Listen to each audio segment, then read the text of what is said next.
Coucou tout le monde, j'espère que vous allez bien et dans cette vidéo je vais vous montrer comment les élèves réalisent des miracles à l'aquarelle. Ça, ce sont des réalisations des élèves et ce ne sont pas les plus récentes. Les plus récentes, elles datent d'il y a 3 jours de ça. En fait, on était sur une photo qui est celle-ci. C'est plutôt une scène d'intérieur, une scène dans un restaurant avec de la lumière, de la perspective. En plus, il y avait aussi des personnages. C'était une vraie galère. Et à partir de là, voici ce que les élèves ont réalisé et je trouve qu'il y a des réalisations de dingue. Là, on a des dizaines et des dizaines de réalisations. C'est super. Et je vous invite à regarder cette réalisation. Elle est juste incroyable, je trouve. Il y a de magnifiques fusions, des effets de lumière incroyables, une super ambiance. On n'est pas dans le détail, on est dans la suggestion et en même temps on comprend ce qui se passe. Pour moi, c'est juste des élèves qui réalisent des miracles à l'aquarelle. Donc dans cette vidéo, je vais vous montrer le chemin par lequel les élèves sont passés pour réaliser des miracles à l'aquarelle et vous allez voir que ça va à contre-courant de ce qu'on peut trouver sur internet, les tutoriels YouTube. Ça pour moi ça fonctionne pas et je vais vous expliquer aussi pourquoi dans cette vidéo et je vais vous montrer derrière ce qu'il faut faire à la place. Alors la première chose que je voulais vous partager, c'est cette matrice. À l'horizontale, c'est quelque chose dont je parle souvent, c'est la conscience que vous mettez dans votre pratique et on va définir ce que c'est que la conscience. Et à la verticale, c'est les actions que vous mettez en place. Donc les actions typiquement en bas, c'est ce qu'il ne faut pas faire. Par exemple, c'est procrastiner, c'est ne rien faire, c'est peindre sur les mauvaises choses, peindre sur les mauvais sujets, faire des choses qui sont trop compliquées. Mais ça peut être également des mauvaises habitudes, des mauvais plis qu'on a pu prendre, par exemple, tenir son pinceau de la mauvaise manière, prendre les mauvaises couleurs, mélanger de la mauvaise manière. Donc il y a plein de choses qu'on peut faire mal. Et en haut, c'est ce qu'il faut faire. Et au niveau de la conscience, on est à gauche. Je ne savais même pas qu'il y avait quelque chose qui clochait en moi, en fait. Et à droite, c'est je sais pourquoi je fais ça. Et le truc, c'est que chacun de ces cadrans correspond à une phase dans notre apprentissage. Et typiquement, dans le cadran en bas à gauche, l'expression qui revient le plus souvent, c'est ça fonctionne pas et je sais pas pourquoi. Ça fonctionne pas, ça ne marche pas, c'est moche et je n'ai aucune idée de ce qui cloche. Et encore, le fait de dire que ça ne fonctionne pas, il y a un premier niveau de conscience qui est déjà atteint parce qu'on voit qu'il y a quelque chose qui ne va pas. Parfois, c'est aussi notre propre regard, notre propre perception qui dévalorise ce qu'on réalise et du coup, on a l'impression que c'est moche alors qu'en réalité, ça ne l'est pas. Mais bon, supposons que effectivement, il y a pas mal de choses à corriger dans ce que vous réalisez et vous ne savez pas ce qu'il faut corriger. Donc là, vous êtes dans ce cadran-là. Et ce cadran-là, moi, je l'appelle le cadran de l'errance. En fait, on fait plein de choses qui ne sont pas bonnes. On ne sait même pas comment les corriger parce qu'on ne sait même pas qu'elles ne sont pas bonnes. Le deuxième cadran, c'est lorsqu'on arrive à faire des choses qui fonctionnent, des choses qu'il faut faire, mais on n'a pas mis de conscience dessus, on ne comprend pas. Donc là, typiquement, ce qui se passe, c'est... Ouais, je vais changer de couleur. C'est des fois, c'est beau et des fois, c'est moche. C'est moche ou c'est raté. Donc là, souvent, c'est le cadran dans lequel on arrive lorsqu'on a suivi des tutos, par exemple, ou des formations. On peut avoir suivi une formation dans une académie, dans une école, ou une formation en ligne. Et on arrive dans le cadran que j'appelle le cadran du coup de chance. En gros, ce qu'on réalise, eh bien des fois ça fonctionne et des fois ça ne fonctionne pas. Et ce sont des coups de chance. Et comme on n'a pas de conscience, bah, des fois ce qu'on fait c'est bien et des fois ce qu'on fait c'est mal. Et c'est là qu'il est intéressant le troisième cadran parce que ce troisième cadran, c'est celui où on va se dire « Ah mais oui, je comprends pourquoi ce que je fais n'est pas bon ». Lorsqu'on arrive à mettre de la conscience sur les choses qu'on fait mal, c'est « Ah mais oui, bien sûr ». En général, c'est là qu'on a des déclics, qu'on a des prises de conscience. Et là, c'est la première étape pour vraiment progresser. Donc ce cadran-là, c'est le cadran que j'appelle le cadran du désapprentissage. Parce que c'est là où on commence enfin à mettre du doigt ce qui cloche dans notre pratique. Donc si je prends l'exemple de la perte de poids, c'est « Ah ben en fait, j'avais des mauvaises habitudes dans mon sport, là je me tenais mal ou je gainais pas bien ». Ou lorsque je mangeais, j'avais ces habitudes alimentaires, bah, celle-là, en fait, elle me dessert plus qu'autre chose et j'en avais même pas conscience. Donc c'est là où on se dit, ah, mais en fait, c'est pour ça que j'y arrive pas. Et bien à l'aquarelle, c'est exactement la même chose. Et le dernier cadran, c'est lorsque on fait ce qu'il faut et qu'en plus, on sait pourquoi on le fait. Et en général, lorsqu'on est dans cette phase-là, c'est j'ai vraiment l'impression de progresser. Le mot impression, il est important parce que en réalité, on a quand même l'impression de progresser lorsqu'on passe de ce cadran-là à ce cadran-là, parce que là, on arrive à faire de belles choses, mais c'est uniquement l'action. Vous voyez que c'est l'action qui nous emmène vers le haut. Et l'action, si on ne met pas de conscience dessus, elle nous amène à des progrès, mais le problème, c'est que très vite, on sait qu'on peut retomber dans nos anciens travers. On sait au fond de nous que ça peut être des coups de chance parce que on ne sait pas forcément reproduire ce qu'on a déjà fait de bien. Donc l'action, oui, elle vous amène à des progrès qui sont réels parce que vous allez recopier des choses qui fonctionnent. Mais par contre, la sensation de progrès, elle, sera éphémère. Et là où on se trompe souvent, c'est que lorsqu'on fait quelque chose qui est joli, quelque chose qui est beau, dont on est fier, à partir du moment où on ne sait pas forcément le reproduire, il y a une part de nous qui va mitiger notre épanouissement, qui va mitiger notre joie, qui va se dire « Bah oui, non mais attends, en fait, t'as juste reproduit quelque chose qui fonctionne, mais qu'est-ce qui vient vraiment de toi ?» Et ce qui vient vraiment de nous, c'est la conscience qu'on va mettre dans notre pratique. Donc c'est elle qui amène l'épanouissement sur le long terme. C'est elle qui va vraiment vous donner cette sensation de progrès, mais sur le long terme. Donc là, ce qui peut être intéressant avec cette matrice, c'est où est-ce que vous vous situez, vous? Est-ce que vous êtes dans la phase d'errance, c'est-à-dire que vous faites des choses qui ne fonctionnent pas et vous ne savez pas pourquoi? Est-ce que vous êtes dans la phase de coup de chance? Et en général, c'est la deuxième phase par laquelle on passe. Un jour, c'est le top du top, et le jour suivant, ça peut être l'horreur. Donc là, c'est horrible parce que ce sont les montagnes russes émotionnelles. Est-ce que vous êtes dans la phase de désapprentissage où là, vous arrivez à voir les choses sur lesquelles vous avez besoin de travailler et vos travers de pratique aussi, vous en avez pris conscience, vous savez ce que vous devez corriger. Mais bon, après, comme tout, hein, les mauvaises habitudes, on la dent dure, donc c'est ça qui est difficile à corriger, ça prend du temps, mais au moins, vous avez de la conscience dessus, et ça, en général, c'est relativement difficile d'arriver tout seul dans cette phase-là. Et quand on y arrive tout seul, ça peut prendre des années et des années. Enfin, moi notamment, l'aquarelle, ça fait 10 ans que je la pratique. Il y a probablement 9 ans que j'ai passé là-dedans, dans la phase de coup de chance. Et là, ça fait que quelques mois que je suis vraiment conscient de ce que je fais mal, conscient de ce que je fais de bien. Et derrière, d'avoir vraiment cette impression de progresser. C'est pour ça que là, je peux vraiment témoigner de tout ce passage-là. J'ai démarré ici, je suis passé par là, je suis allé ici. Et le problème, c'est que dans ce cadran-là, le cadran, ça commence à être le bazar, ce cadran. Le cadran ici, je suis resté probablement 7-8 ans. Ici, je suis resté 1 à 2 ans.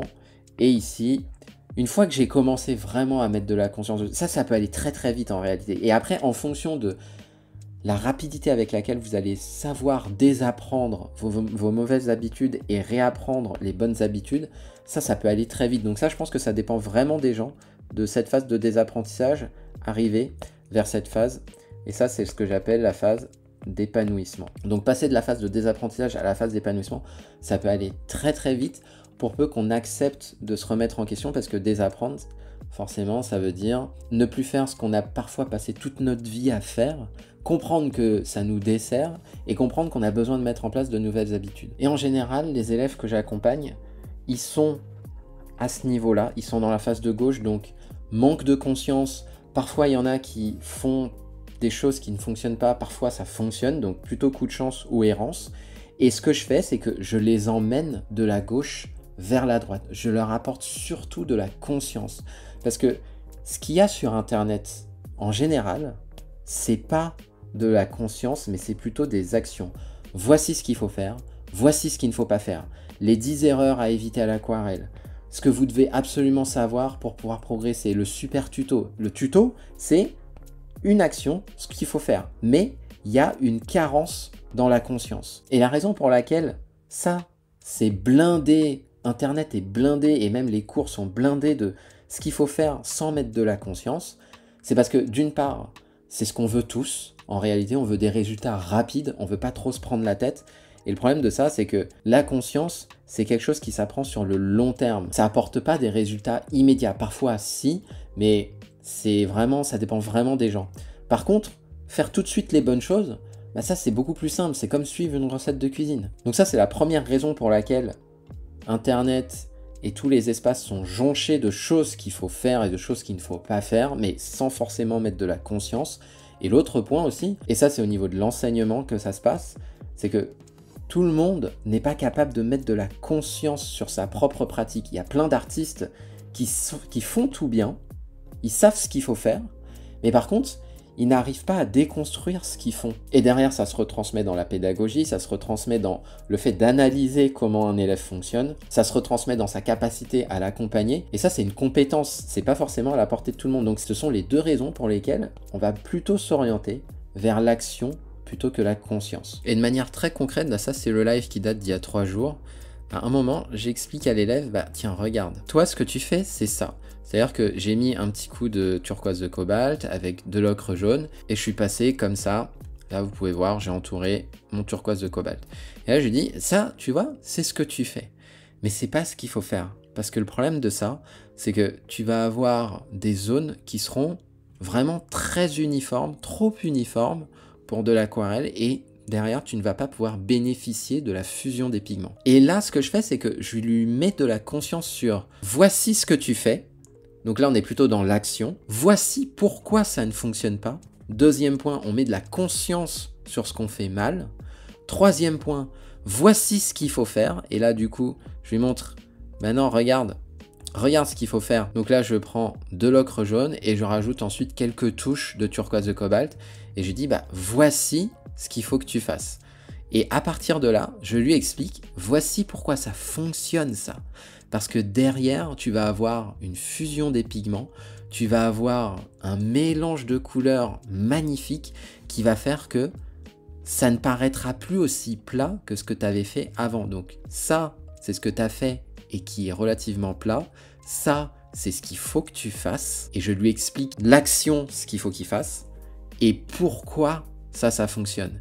Et à la fin, je lui montre, mais regarde, là derrière, ce qu'on voit le résultat, cette partie à droite, elle est beaucoup plus belle, elle est beaucoup plus nuancée que ce qu'on peut trouver à gauche qui est beaucoup plus plat. Et ça, pour moi, c'est un des niveaux de conscience les plus élevés qu'on puisse mettre parce que ici, on a ce qu'il ne faut pas faire et juste à côté, on a la comparaison de ce qu'il faut faire. Parce que sur Internet, ce qu'on voit, ce sont 4 niveaux. Ça, on va dire que c'est la bonne manière de faire par l'artiste. Le deuxième niveau, c'est la mauvaise manière, mais par l'artiste. Et ce qu'on voit, c'est que tout ça, c'est du point de vue de l'artiste. Celui qui explique de l'enseignant, de l'artiste, mais c'est son point de vue à lui. Là, il vous montre ce qu'il faut faire, là, il vous montre ce qu'il ne faut pas faire, mais c'est de son point de vue. Et ce qu'il y a partout, et dans les formations, ce qu'il y a partout, eh bien, on n'a que ça. Alors qu'en réalité, ce qui fait réellement progresser, c'est lorsque on peut voir les erreurs des autres élèves et non pas de l'artiste, parce que les élèves vont se reconnaître beaucoup plus chez les autres que chez l'artiste. Et ensuite, le dernier niveau, vos propres erreurs. Et ça, c'est ce qu'il y a de plus puissant. Et le truc, c'est que Internet et les formations s'adressent vraiment à cette partie-là. Mais qui s'adresse à cette partie-là? Qui va venir vous chercher sur vos propres erreurs, vous mettre de la conscience dessus? Ça, c'est rarissime à trouver. Vous pouvez le trouver dans certains environnements, mais c'est quand même rarissime. Et la clé se situe dans le fait que ça, c'est du point de vue de l'élève. Et même, on peut aller plus loin dans l'analyse parce que vos propres erreurs, ça peut être synchrone ou asynchrone. C'est-à-dire que soit on fait de l'analyse de vos aquarelles, et ça, c'est asynchrone. C'est-à-dire que c'est après coup qu'on identifie les axes d'amélioration, soit c'est pendant votre pratique. Et ça, c'est pareil, c'est un niveau de conscience qui va un cran plus loin parce que ça vous permet de mettre de la conscience pendant que vous êtes en train de faire le geste, pendant que vous êtes en train de mélanger les pigments, pendant que vous êtes en train de poser les pigments sur le papier. Et ça, c'est le niveau de conscience maximum qui apporte les résultats à la fois les plus rapides et les plus remarquables. Donc de la même manière que je vous ai posé la question sur les cadrans tout à l'heure, posez-vous la question ici, tiens, jusqu'à présent, les contenus que vous avez consommés, est-ce que c'était la bonne manière de faire, mais du point de vue de l'artiste? Est-ce que c'était les erreurs qu'il ne faut pas faire, mais à chaque fois expliquer du point de vue de l'artiste? Parce que ça, oui, l'enseignant peut identifier ce qu'il ne faut pas faire, mais en fait, l'enseignant, c'est pas l'élève. C'est-à-dire que, enfin, moi, je le vis, hein. Je fais des choses sans forcément mettre de la conscience parce que c'est tellement automatique chez moi. Et même lorsque j'essaie de reproduire des erreurs, je n'arrive pas à le faire de la même manière que les élèves peuvent le faire. Et ça, c'est une différence fondamentale parce que je peux oublier, sans le faire exprès, un point, le détail qui tue, qui fait toute la différence entre une technique qui est correctement exécutée et une technique qui est mal exécutée. Et ce cas-là, je l'ai vécu il y a 2 jours. Donc c'est pour ça que je peux vous affirmer que du point de vue de l'artiste, s'il essaie de reproduire les erreurs des élèves, il va pas forcément tout expliquer, il va pas réussir forcément à tout expliquer. En tout cas, moi, j'en suis pas capable. C'est pour ça que, posez-vous la question, les ressources que vous utilisez, est-ce que ce sont des ressources qui viennent des erreurs des autres élèves? Et est-ce que ce sont des ressources qui viennent aussi de vos propres erreurs sur lesquelles vous avez réussi à mettre de la conscience ou quelqu'un vous a aidé à mettre de la conscience?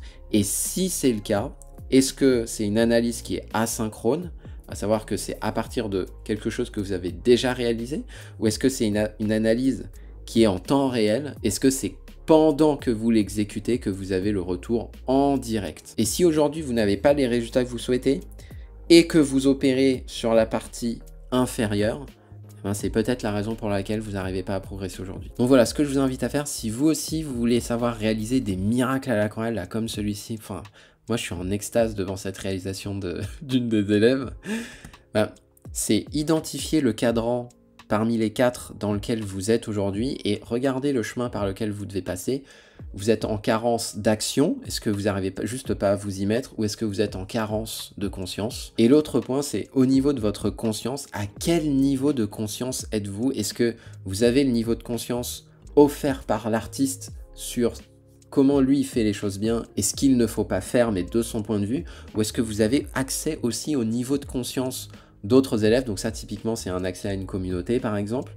Ou est-ce que vous avez un niveau de conscience sur votre pratique, un retour en temps réel ou en asynchrone par rapport à votre pratique? Et donc là, ça vous donne des pistes d'amélioration par rapport à votre pratique. Si vous avez l'impression que vous stagnez depuis trop longtemps, moi, je peux vous dire que en passant à l'action et en mettant de la conscience, mais en mettant également la bonne conscience sur votre pratique, en général, on reste bloqué vraiment pas longtemps. Là, les résultats peuvent se faire ressentir en quelques jours, voire en quelques heures, si vous avez la bonne information au bon moment qui vous est délivrée. Et donc si vous aussi ça vous tente de pouvoir réaliser, pour moi ce sont des miracles, des petits miracles qui sont créés semaine après semaine, si vous aussi vous souhaitez faire partie de ça, je vous invite à cliquer sur le lien en description de cette vidéo. Vous allez arriver sur cette page-là, créer de sublimes aquarelles, vous renseignez votre adresse email, vous cliquez sur le bouton regardez la vidéo maintenant et là vous arrivez sur une vidéo qui vous explique comment moi je peux vous aider dans votre pratique de l'aquarelle, comment je peux vous accompagner